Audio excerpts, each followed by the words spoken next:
आसिम सलीम बाजवा का इस्तीफा बिलाखिर मंजूर कर लिया गया है। शुरू में आसिम सलीम बाजवा ने इस्तीफा दिया था, वजीर आजम ने उसे मंजूर नहीं किया था और अब कुछ अरसे के बाद आसिम सलीम बाजवा का इस्तीफा मंजूर कर लिया गया है। यह सब कैसे हुआ, अंदर की कहानी क्या है, किस तरह से और किस वजह से आसिम सलीम बाजवा ने इस्तीफा दिया और पहले क्यों नहीं मंजूर किया गया था और अब इमरान खान ने आसिम सलीम बाजवा का इस्तीफा क्यों मंजूर किया है, इसके बारे में आज की इस वीडियो में हम आपको बताएंगे। आसिम सलीम बाजवा ने अब से कुछ देर पहले अपने ऑफिशियल ट्विटर अकाउंट पर यह ऐलान किया है कि उनका मुआविन खुसूसी बराए इत्तलात यानी कि इंफॉर्मेशन मिनिस्ट्री का जो कलमदान उनके पास था, उस ओहदे से उन्होंने जो इस्तीफा दिया था वो मंजूर कर लिया गया है और अब वो सिर्फ और सिर्फ सीपैक अथॉरिटी के चेयरमैन के तौर पर खिदमत सरअंजाम देते रहेंगे। आसिम सलीम बाजवा जो कि चेयरमैन सीपैक अथॉरिटी भी हैं, उन्हें बाद में एक इजाफी कलमदान दिया गया, मुआविन खुसूसी बराए इत्तलात बनाया गया वजीर आजम का। इसके बाद एक सहाफ़ी है अहमद नूरानी, उसने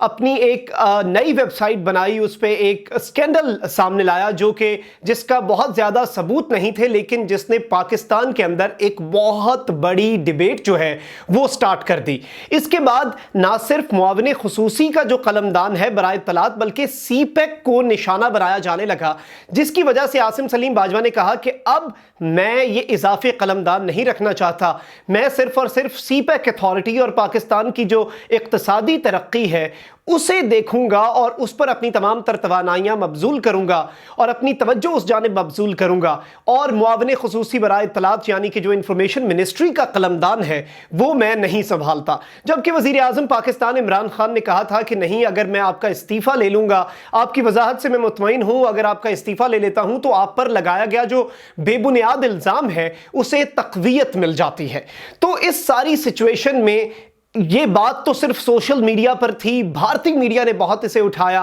और सोशल मीडिया पर बहुत ज़्यादा तनकीद की जा रही थी, लेकिन अब आकर ऑपोजिशन और बिलखुसूस जो नवाज शरीफ साहब हैं उनका बयानिया अगर आप सुन लें, उनके तमाम तर बयानात जो हैं उसमें एहतसाब के ऊपर एक सवालिया निशान लगा देते हैं। आसिम सलीम बाजवा की मिसाल देकर उसमें पूरी जो फौज की जानिब उन्होंने अपनी तोपें कर ली हैं, उसमें भी आसिम सलीम बाजवा को हदफ़े तनकीद बनाया जा रहा था, जिस पर आसिम सलीम बाजवा साहब ने फिर से वज़ीर आज़म से ये दरख्वास्त की कि मेरी आड़ में मुझे बहाना बनाकर सीपैक को निशाना बनाया जा रहा है, जो कि मैं नहीं चाहता, क्योंकि अगर मैं मुआविन खुसूसी बराए इत्तलात रहा तो इसी तरह अपोजिशन मेरे ऊपर वार करती रहेगी और मेरी आड़ में भारत और अपोजिशन और दीगर सोशल मीडिया के जो लोग हैं इस 5th जनरेशन वॉरफेयर में सीपैक को निशाना बनाते रहेंगे। इसलिए आसिम सलीम बाजवा का अब इस्तीफा वजीर आजम की जानिब से मंजूर कर लिया गया है और अब वो मुआविन खुसूसी बराए इत्तलात नहीं रहे और अब वो सिर्फ और सिर्फ सीपैक अथॉरिटी के चेयरमैन के तौर पर अपनी खिदमात सरअंजाम देंगे।